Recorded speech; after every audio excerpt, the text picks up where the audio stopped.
తిరుమల అనంతమైన రహస్యాల నిలయం. పార్ట్ 1లో మనం కొన్ని నిజాలు చూశాం.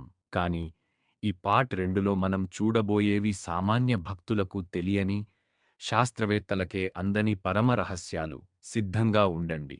స్వామివారికి ప్రతిరోజు ఎన్నో కిలోల పూలు సమర్పిస్తారు.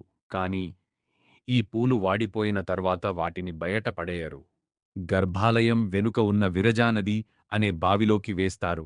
ఆశ్చర్యకరమైన విషయం ఏంటంటే అవి నేరుగా 20 కిలోమీటర్ల దూరంలో ఉన్న కపిల తీర్థం వద్ద ప్రత్యక్షమవుతాయని ఓ ప్రతీతి. ఆ దారి ఎక్కడ ఉందో ఇప్పటికీ ఎవరికీ తెలియదు. మరోవైపు మూల విరాట్టు శిల మీద పచ్చకర్పూరం రాస్తారు. సాధారణంగా పచ్చకర్పూరం ఏ శిలనైనా కోసేస్తుంది. కాని స్వామివారి విగ్రహం మీద మాత్రం ఒక్క గీత కూడా పడదు. పైగా అభిషేకం చేస్తున్నప్పుడు విగ్రహం నుండి చెమట పట్టడం చూస్తే అది రాతి విగ్రహమా లేక సజీవ రూపమా అన్న సందేహం కలుగుతుంది.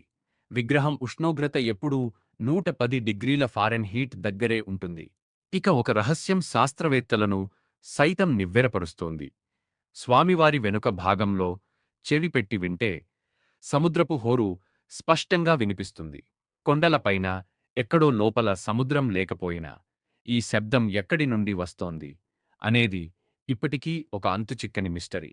అలాగే గర్భాలయంలో వెలిగే అఖండ దీపం ఎప్పుడూ ఆరిపోదు. ఆ దీపానికి నూనెగాని నెయ్యిగాని వేయరు.